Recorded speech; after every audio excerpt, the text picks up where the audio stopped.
Hello and welcome to the East Coast Greenway second Southeast Greenways and Trails Summit. I want to thank everyone for joining us. This is our first virtual summit. I'm Niles Barnes, the Deputy Director of the East Coast Greenway Alliance, and I'm very thrilled for this presentation that we have with a great team of Greenways and Trails leaders. Take a quick moment to thank all the sponsors for the summit. Really appreciate everyone's support for this event and as the event went virtual. Thank you. Today's presentation is on climate change, trails, and transformation, and I'm really excited for the three presenters that we have. Herb Hiller is a writer and ecotourism authority with a long commitment to locally resourceful, trail-based economic development. Herb initiated a long-term partnership between the East Coast Greenway Alliance and the Gullah Geechee Cultural Heritage Corridor Commission and the 260-mile St. Johns River to Sea Loop. 4 decades ago, Herb helped launch the modern-day Florida bicycle movement with Linda Kreider, and he later launched Florida's bed and breakfast movement. We're also going to be hearing from Jim Wood, who's been a leader in trails and transformation planning for 23 years. Jim leads a multimodal planning practice with Kimley Horn and Associates in Orlando.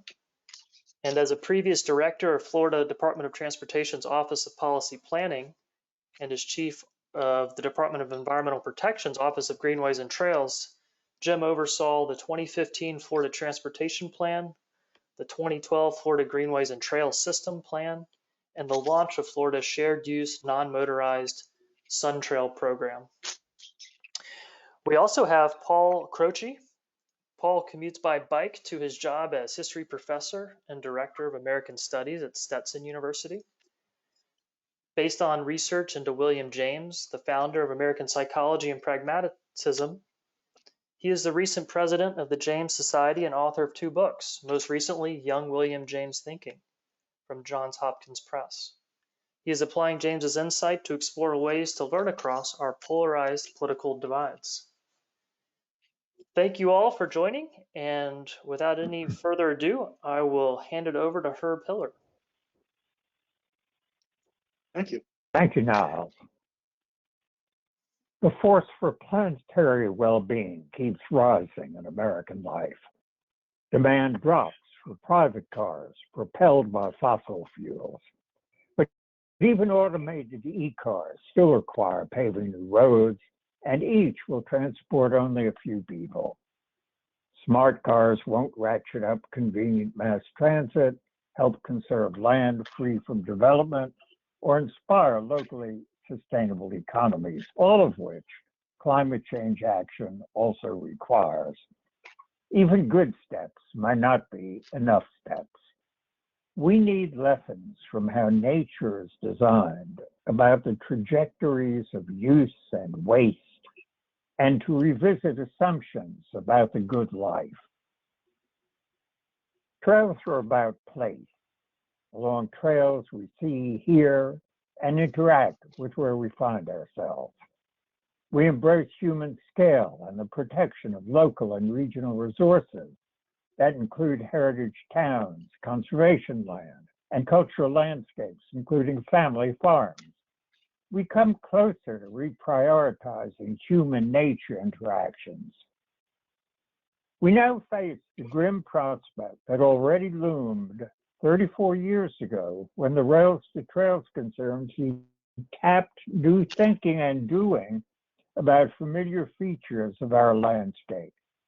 We began transforming rail corridors into trail corridors. Still, the most compelling case for trails functioning as climate change action. Moreover, whereas train corridors once divided communities between where the fortunate lived and the wrong side of the tracks, where prejudice assigned everyone else, rail trails and trails generally began removing not only these physical barriers of injustice, they have enabled a shared renewal of both sides. The East Coast Greenway Alliance provides another national example with its 3,000-mile trail across 15 states. The Greenway already connects many cities with their suburbs that facilitates multimodal corridors. Trails advocacy is inherently collaborative. Trails strengthen communities everywhere they pass, and it's precisely communities acting together that enable us to respond to climate change that includes all of us. Trails show us how. The simplicity of trails, as well as their utility, provide a primal reminder of our general goals about cultural redesign with nature, including less waste in our daily consumption.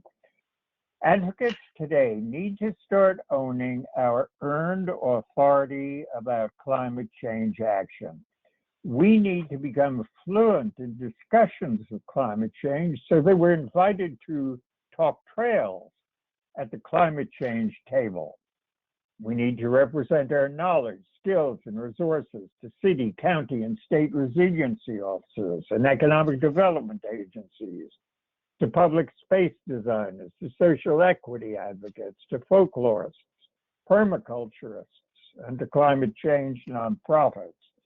And we actively need to represent trail use as climate change action to trail users. Users already relish how nicely trails reveal landscapes, communities, and neighborhoods. Now users need to grasp fully how their trails act as a land trust, as beacons of climate change action, by avoiding unnecessary car use, especially where multimodal is available. Trail users are cultural trailblazers too. Honor them and list them. They can be ambassadors about the utility of trails, getting to work refreshed rather than stressed, as well as about how trails enable our enjoyment of communities and neighborhoods and their prosperity. This is game-changing of an Edison kind, of an Einstein kind. Climate change is no limit on the good life. We already know it's the big game for creative, collaborative problem solving that involves and rewards everyone. This is who we are. Jim? Thank you, Herb. I want to share over the next few minutes some thoughts about the environment that exists today to advance trails.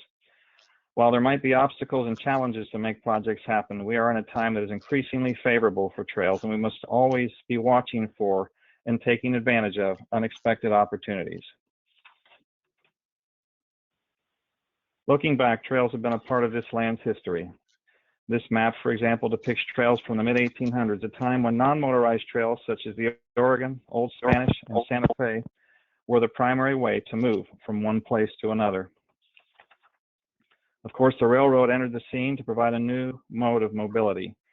In some cases, these new corridors followed the prior routes that were laid down as trails, and in all cases, railroads were seen as the means of moving faster. Following rail, roads became the dominant mode for moving people and goods. We celebrate each segment of the ever-expanding system of paved corridors that opened up the regions in the country. Like rail, roadways in some cases also followed the routes of past trails. This is Henry Flagler's Florida Keys Overseas Rail Line, which opened in 1912, an impressive achievement that extended Flagler's East Coast Railroad to Key West. As cars supplanted trains and because of other factors like a 1935 hurricane that impacted the Keys, the Overseas Railroad was later repurposed into the Overseas Highway. Ultimately, the Overseas Highway itself was replaced by a parallel corridor, which is today US 1. But moving forward also today, what is old is new. As trails reclaim and rejoin rail and road corridors, the former Overseas Railroad and Highway are now the route of the Florida Keys Overseas Heritage Trail, the southernmost segment of the East Coast Greenway. Trails have not only become part of existing rail and road corridors, they are now being considered from the inception of entirely new corridors. When the Suncoast Parkway was being developed by Florida's Turnpike Enterprise, a multi-use trail was included as part of the project.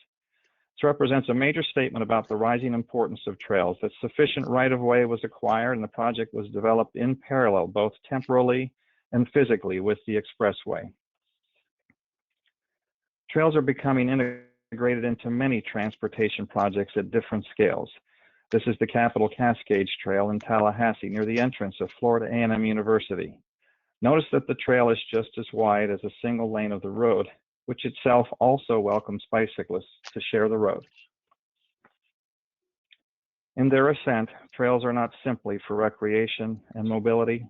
They have become truly multi-purpose, a catalyst for community and connection.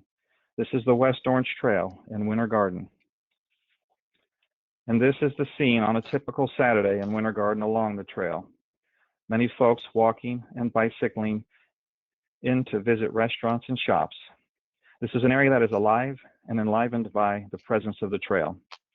The bicyclist dines next to the visitor who arrived by car and tells of how they simply rode their bike into town. This is how people learn and begin to wonder, maybe I can do that too. This is the power of trails. Trails are not only prospering as projects, they are growing in priority in places that matter. At the City and County Commission, the MPO Board, the regional agency, projects and policies are becoming firmly planted in local government comprehensive plans and capital improvement programs, MPO transportation improvement programs and long-range plans, and regional plans. And this is at the state level too. In Florida, the state's priority transportation network is the Strategic Intermodal System, or SIS. This network includes major corridors, the interstates, principal highways, the rail lines, and major hubs such as airports and seaports. The program of SIS projects is outlined in a series of financial plans that define when projects will be funded. This is a cover of the first 5-year plan. Transportation projects require a long process to develop, and multi-year fiscal plans are critical to lay the foundation for their extended development life cycle. Back to trails, in 2015, the Florida legislature created and the governor signed into law the Shared Use Non-Motorized Sun Trail Program. This was a new program with $25 million of annual funding to develop a connected statewide network of multi-use trails. Following passage of Sun Trail, the program was established to mirror its larger sibling, the SIS program that I just talked about. Development of Sun Trails and the funding source behind them are now established in a comprehensive 5-year fiscal plan. As projects become part of a broader program like this, there is stability, predictability, and an opportunity to systematically develop connections and regional systems, a very big step for trails. In addition to the approach to project financing and development, certain areas of emphasis in transportation planning also position trails well. Local governments, MPOs, state and federal agencies are focusing increasingly on true mobility and the movement of people rather than vehicles. This is the idea of the transportation user as customer and focuses on end-to-end multimodal trips rather than just single-mode mobility. Meanwhile, the emerging emphasis on resilience focuses on positioning communities and transportation to be prepared for and able to respond to extreme events and sustained environmental change. The intersection of mobility and resilience creates a strong foothold and growing opportunity to advance trails. Examples of plans that are indicative of this include the Florida Transportation Plan, which during its last update added transportation choices as an entirely new goal area. During the current update of that plan, resilience is a major focus with strategies that are being developed, and among them, a look at the emphasis on expanding multimodal options for greater system reliability during extreme events and times of change. Resilient 305 is the resilience strategy for Miami-Dade and includes a major objective focused on creating mobility options. Trails are an important implementation strategy in response to all of these types of planning efforts, and we need to seize those. In ecology, an indicator species is an organism whose presence, absence, or abundance reflects a specific environmental condition. In essence, if the indicator species is prospering, it is typically a sign that the broader environment is doing well too. I would say that many projects out there are an indicator species of the good environment and opportunity that awaits for trails and greenways. This is one of them, the underline in Miami-Dade. This project is the repurposing repurposing of the right-of-way below the metro rail and what is described as a 10-mile linear park, world-class urban trail, and living art destination. Its visionary and champion is Meg Daly, and the partnerships to create it have been many. It has been evolving over time, progressively being included in plans and programs that have laid the foundation that will make it happen phase by phase.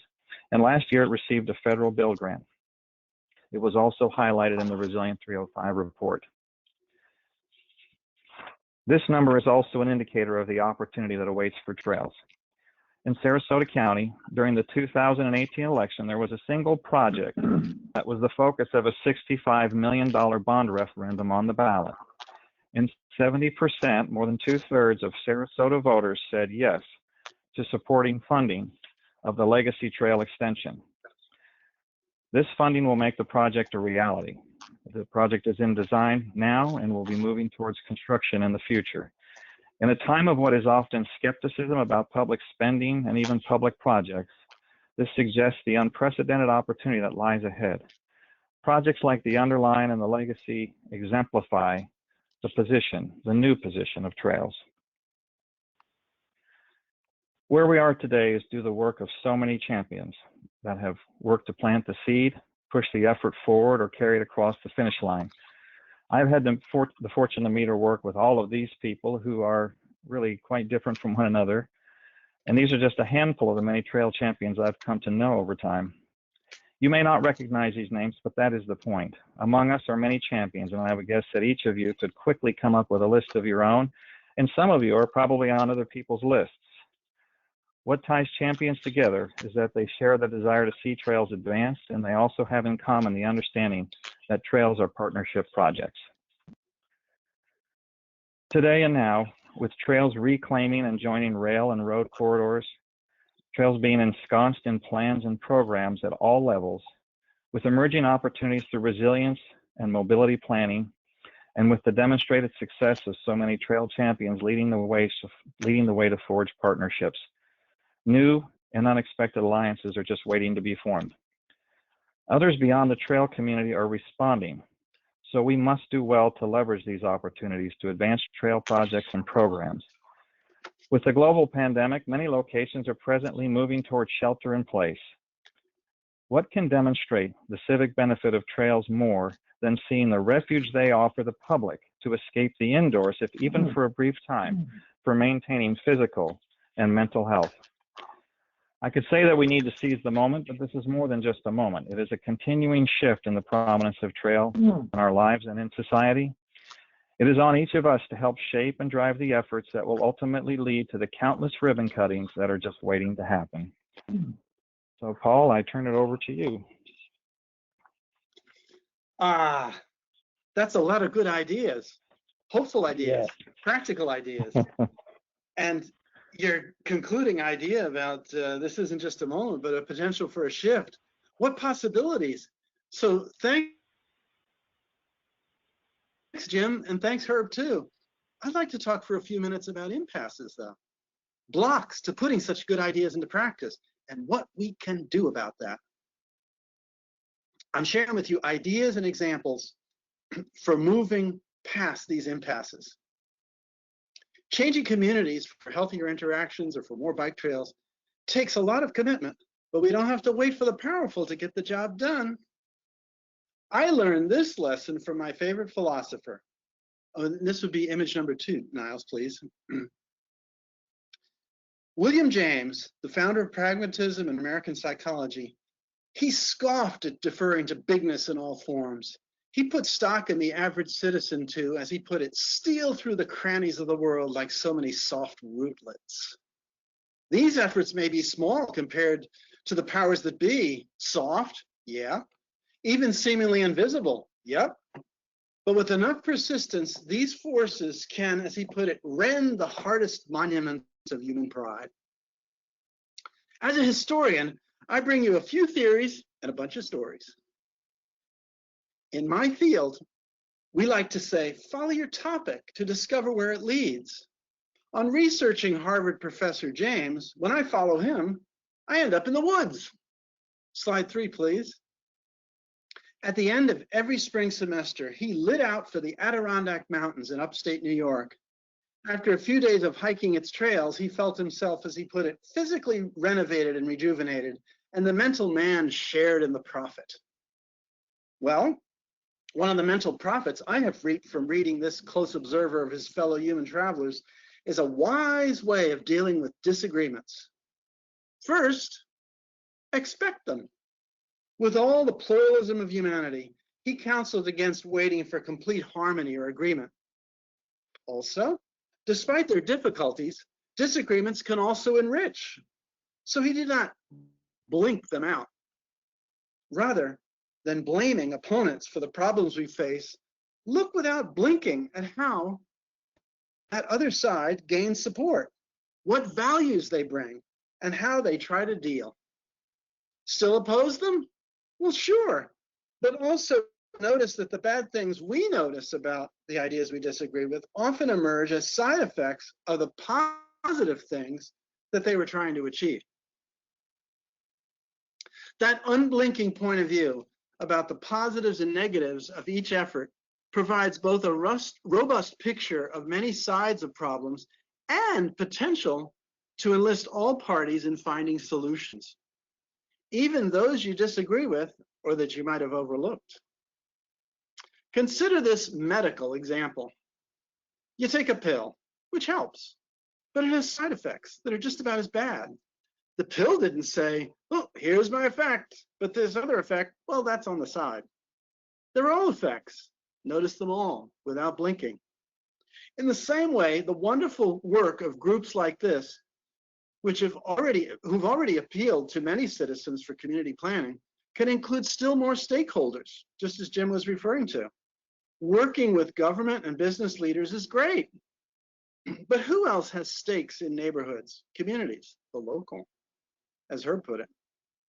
Consider an unblinking relationship with potential partners in schools, among teachers and students, different churches, community centers, clubs for special interests, even ones you disagree with, or book clubs, and still more people that all of you here can think of with eligibility to be considered as cultural owners of their landscapes. All these and more have stakes in environmental health in general, and trails in particular. What effects do they each want, and what side effects might they not be noticing yet? You can take up disagreements later while focusing now on shared landscapes. And even before listing trail skeptics, talk with trail users of all stripes who have not only been enjoying their nice times in the woods, but who can also serve as cultural trailblazers, as Herb put it. Looking together in all our human pluralism at the whole effects of choices planned and hoped for can provide ways to break through the impasses.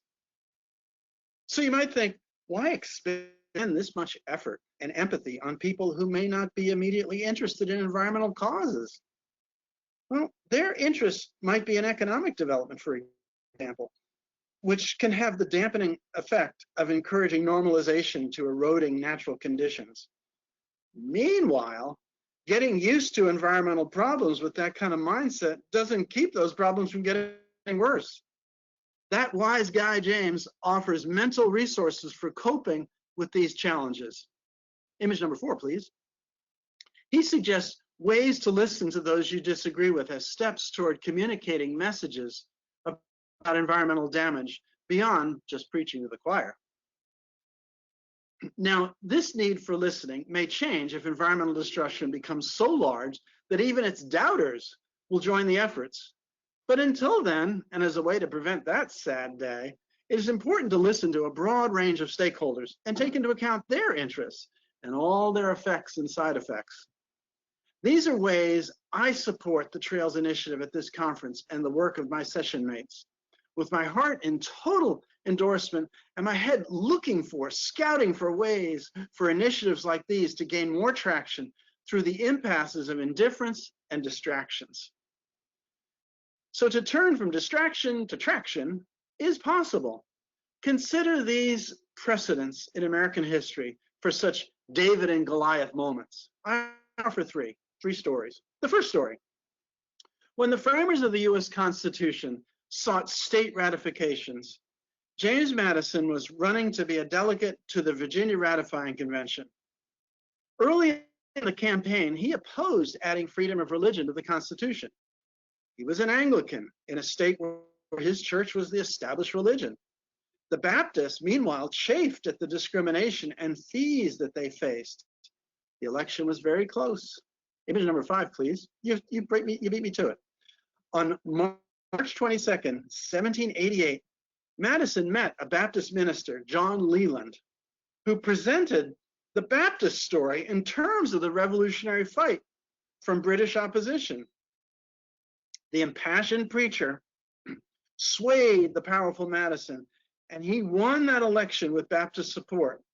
Then, the following year, as representative in the newly minted U.S. Congress, he introduced the constitutional amendments that were adopted as our Bill of Rights, including enshrining the First Amendment with Reverend Leland's hope for religious freedom.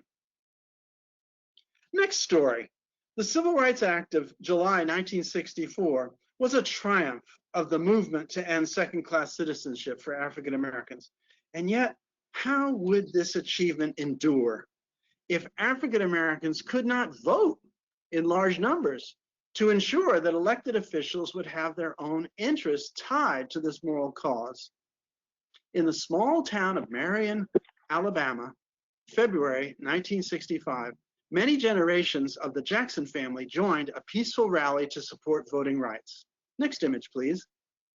State troopers attempted to break up the rally, clubbing many of the protesters, including Jimmy Lee Jackson and his mother, Viola. When the son, a veteran and church deacon, attempted to defend his mother, one of the troopers shot him twice at close range. His death became a rallying cry at the Selma March that would bring even more brutal treatment of protesters, but also national attention, culminating in the signing of the Voting Rights Act just 7 months later. One tragic loss of life showed palpably the importance of voting for knitting together the ideals of civil rights into the practicalities of everyday life. Story number 3. In the mid-1970s, the Gibbs family moved to a house in Love Canal, New York. In their picturesque neighborhood near the Niagara River, Lois Gibbs stayed at home with 2 infant children, while her husband worked for the Goodyear Chemical Company. In 1978, her children experienced repeated health troubles. On asking around, she discovered that so too did many of her neighbors. Although she had no formal education or prior training in environmental or medical issues, she started investigating and realized that there was a 20,000-ton chemical dump in town. Officials argued that cleanups, or moving families out of vulnerable homes, would be too expensive. Slide number 7, please. They ignored her until she persuaded them that the cost of ignoring the problems would be more expensive than taking action. Through persistent effort, the state of New York and then the US government supported efforts to close the school in town and relocate hundreds of families. In 1980, the Superfund program began the task of cleaning and protecting communities damaged by chemical waste, just like in Gibbs's hometown, Love Canal. When talking about trails and other steps toward environmental health with officials or with skeptical citizens, we can draw examples from history showing the power in connecting local causes to broader American ideals. The sheer self-interest of politicians anxious to please their constituencies. The long-term economic benefits of improved physical and mental health. And through all these, the democratic core of average citizens speaking out. These ways of tackling problems and attacking those who disagree by making use of strands of their very own values could become, to borrow from Martin Luther King Jr., the sword that heals. Unlike in the biblical story, Our environmental Davids had better not kill those Goliaths who disagree. Better to persuade fellow citizens, even with respect for their interests, on the way toward continuing life in community. And so, fellow rootlets of the world, unite, persist, and healthier communities await our efforts.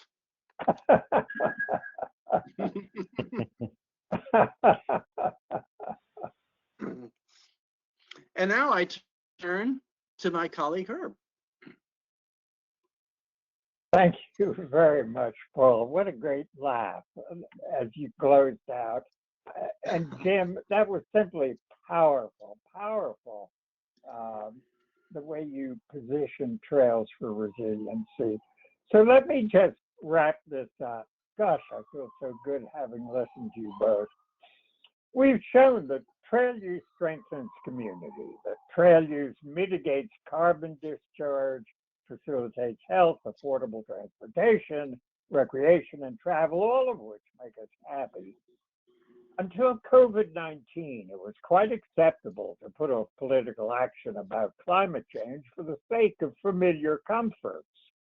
What the coronavirus shows is that early response based on scientific integrity is critical for avoiding plague-like calamity. It's now possible to grasp that while early response for COVID-19 scales in terms of days and weeks, early response to climate action scales in years. We see that now. COVID-19 stands in for how we respond to climate change. A week lost to coronavirus inaction equals a year lost to climate inaction. We better get with it. So if trail users don't yet represent ourselves as a coalesced population for climate action, we're collectively sitting around, just sitting idle. We can't wait a year before the millions of us represent the force that we are. The most hopeful example I can point to going forward in Florida is how the city of Orlando has incorporated trails into climate change action. Enlightened leadership there, following the Pulse nightclub shooting of 2016, turned Orlando from a theme park afterthought into one of America's most diversity-aware cities in Florida. It was already at the cutting edge of climate action. It's now closing gaps of a bicycle beltway around downtown that will tie outward through the Coast to Coast Trail to all other trail systems in Florida. Also, through multimodal connections to the entire metro. The system figures in GreenWorks Orlando, which is the city's comprehensive sustainability initiative launched in 2007 that I want to talk about for a few minutes. Orlando attracts 72 million visitors a year. For every resident, believe it or not, that's upward of 245 visitors. They too figure in GreenWorks Orlando, that's meant to meet not only resident needs, but also cultivate the interest of creative visitors in the city that already stands out as socially inclusive, economically vibrant, and environmentally sustainable. Altogether, as one of the best cities for people to live, work, learn, play, and raise a family. Sustainability integrates into all aspects of Orlando. Yes, Orlando, because that's what people want. GreenWorks looks at 7 key focus areas: clean energy, green buildings, local food systems, livability, solid waste, water resources, and transportation. I'm attracted to Orlando by its achievements that already include more than 230 municipal and private buildings that meet green building standards, including 15 awarded U.S. Green Building Council LEED certification, more than 20,000 trees planted on city right-of-way and private properties, almost 7,000 gallons of used cooking oil recycled into biodiesel, 6 farmers markets and more than 700 community gardens supported, more than 6,500 backyard composters distributed to residents, more than 2 million pounds of food waste diverted to a commercial food waste collection program, keeping the community engaged through a Greenworks task force, through focus area roundtables, and through public workshops and surveys. And finally, recognition that ending poverty goes hand in hand with strategies that build economic growth and address a range of social needs, including education, health, and social equity, while tackling climate change and environmental protection. But I'm particularly attracted to new ways of thinking that would introduce residents and vacationers to sites in urban neighborhoods that celebrate the livability rewards of green initiatives. Organized visits would include entertaining presentations on acquiring climate change fluency, combined with chef-prepared meals and local foods. They're talking of a world on full alert about environmental hazards. And Orlando, of all places, would turn the outcomes of green leadership into a destination attraction. Imagine a destination attraction without mouse ears. Visitors would return home not only feeling good about their vacation break, but also feeling better about themselves. New trail users there and everywhere will also return home feeling exactly the same. Thank you very much, very much. Thank you, Herb Wonderful. and Jim and Paul, and a virtual round of applause. Really appreciate each of you all participating in this virtual summit and for your really well done and thought-provoking slides and presentations. Thank you. You bet. And questions are welcome from our now Great, absolutely. forward. Yeah, Command. if folks have questions, we've got emails available. We'll also be engaging live Okay. the day of on Friday, April 3rd. And so folks can also share messages to us, and we will certainly pass those along if they don't get directly to each of you.